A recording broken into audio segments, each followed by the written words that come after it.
pagmamalasakit at pagpapanatili ng magandang kalusugan. Ngunit bakit ito'y nananatiling tila isang mapait na tableta na hindi makayanang lulunin ng sambayanan?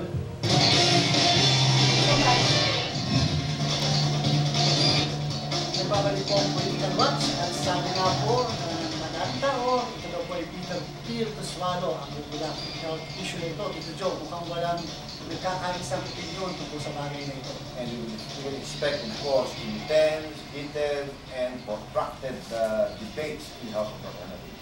Of course, alam na natin ang ibang mga dahilan and contentions from both sides.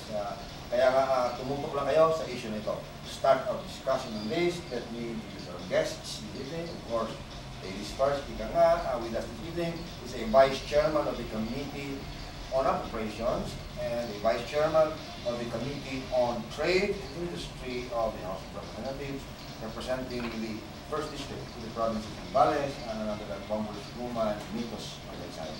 Good evening, ma'am. Good evening, Joe, and good evening, Attorney Joe.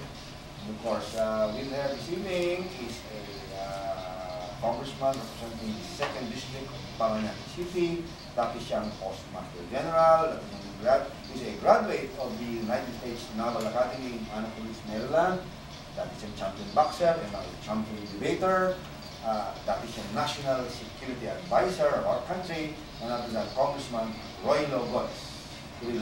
Joe, George, my colleague, Mitos Magsaysay.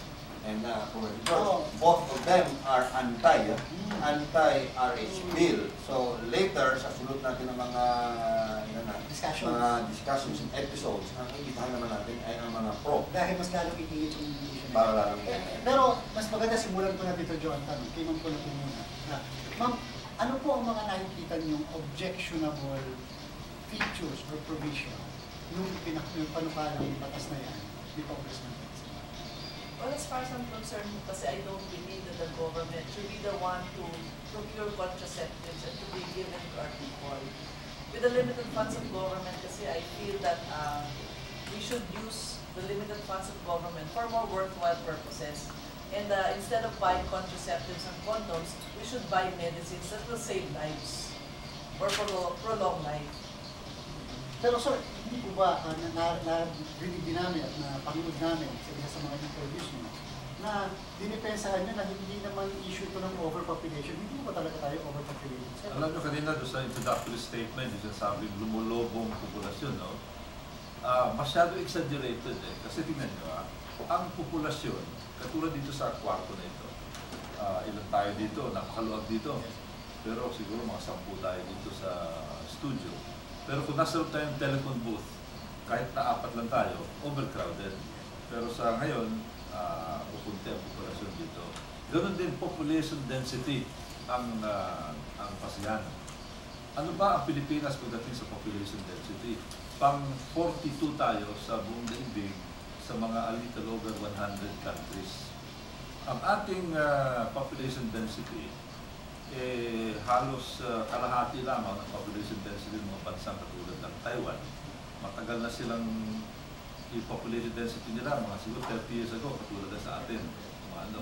Korea, mas malaki sa atin ang population density. Pero sila, kahit na mataas ang population density nila, umunlad sila, hindi naging obstacle. Ang Japan, mas mataas ang population density. Kasi parang siya sabi, pag overpopulated, maghihirap yung bansa. Hindi po. At kung titingnan nyo, ang hanay ng mga bansa na napakataas ang population density, yung pa lumalabas sa mayayaman. Pakita natin yung, baka pwede pakita yung PowerPoint natin. Tingnan nyo, ano yung mga pinakamataas ang population density? Andiyan yung Monaco, andiyan ang Macau, yung they're very, very small countries. May malalaki dyan. Andyan ang, kahit na, mas lalo ng kailangan, mas maluwag sila eh. Pero umunlad sila. Ang Singapore, hindi man maliit yan. But the problem is, ang Pilipinas hindi umunlad. Hindi, kaya precisely, yun nga eh, hindi nga populasyon ang dahilan dyan. Kaya ang Korea, kasabay lang natin. Ang Korea, nung kasabay natin noong 1970, 1972, dito sa Adventure Towards Development, mas nasa behind pa sa atin yan eh. Pero sila, mas malaki na ang population density noong panahon na yun. Taiwan, ganun din. Pero kung tama ang kanilang development strategy, umunlad sila. Tayo, mukhang hindi pa natin tutumbok yung tamang development strategy. Kasi nangyayari, naghahanap tayo ng mga issue para mahati ang bansa. Katulad nito, RH, ano nangyayari? Nakahati ang bansa. Dapat ang hanapin natin mga issue, yung mapagkaisa ang bansa para sabay-sabay tayo na magtutulungan. Katulad na sinabi ni Congresswoman Magsaysay, siguro pag pinag-uusapan natin more money for school buildings, walang away dyan. More money for food security, walang mag-aaway dyan. More money for skills training. TESDA, halimbawa. Tingin yung TESDA, dati billion-billion ang budget. Ngayon, 700 billion na lamang. Eh, yung 5 billion na gusto nilang ilaan, o sabihin mga 3 billion gusto nilang ilaan para sa pagbili ng contraceptives. Pag ginamit natin sa skills training yan, instead of preventing the birth of 200,000 babies, we will train 200,000 able-bodied Filipinos. Magkakaroon tayo ng mas masiglang employment. Congresswoman, do we have the money? Because right now, we don't have enough funds. Pero gusto kong tanong, for all these things. gusto kong tanong ma'am, in relation to that, magkano po ba yung pinag-uusapan natin dito? Kasi po, sinabi nyo kanina, hindi dapat ang gobyerno ang mag-sponsor ng ganito dahil sa may budget na kailangan. Magkano po ba yung budget na pinag-uusapan natin? Actually, kagaya nga ngayon, hindi na nga nila kailangan ipasa pa itong RH bill na to eh. Kasi may de facto na tayong RH bill na pinapatupad ngayon ng administrasyon. Kung makikita niyo yung budget for 2011, they have allocated about 880 million for family planning. And about 400 million or 280 million of that is to procure contraceptives, condoms, at saka yung mga injectables. So, who needs the RH bill? What I'm saying is, ang inallocate lang nila sa DOH for medicines is only 1 billion and that's the one that's used to save lives and prolong lives. So sabihin natin, ilan ba ang population natin? Ano ba dapat natin gawin? Dapat yung mga buhay na tao, ilan tulungan natin mabuhay pa at ma-extend yung buhay.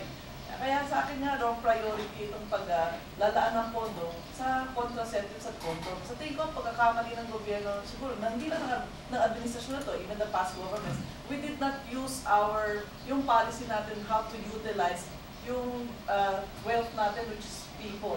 Kung paano natin ma-utilize sila to be able to develop our country better. Kasi ang nangyayari sa atin, hindi natin alam, mali yung mga policies natin as far as how to manage the people in this country eh. Yung people skills, kulang tayo dyan eh, how to manage them. Kaya hindi natin na ma-maximize yung potential ng bawat isang Pilipino. Kagaya ng sinasabi ni Congressman Goles, and I've been fighting for that, instead of spending money on contraceptives, we should put it in more worthwhile programs that will help alleviate the plight of the poor. Kasi once you alleviate the plight of the poor, at makikita mong they're already self-sufficient, then they can afford to make their family live on a decent level. Granting we are not overpopulated right now. But if we don't control our growing population, then time will come when the population density will be such that we would really be overpopulated. How do you intend to solve this? Madaling sagutin yun eh. Unang-una, ang ating population growth ay palit ng palit. Ito, pakita ko na naman yung chart natin, yung population growth. No? Nung una, ang population growth ng, doon sa isa, yung curve. Yung curve. Yan. Tingnan nyo. Pababa ng pababa. Nung una, 1960 to 1970, 3.01%. Afterwards, naging 2.75. Ngayon, nasa 1.95. Kaya lumilit na lumilit. Kahit na walang RH sa law,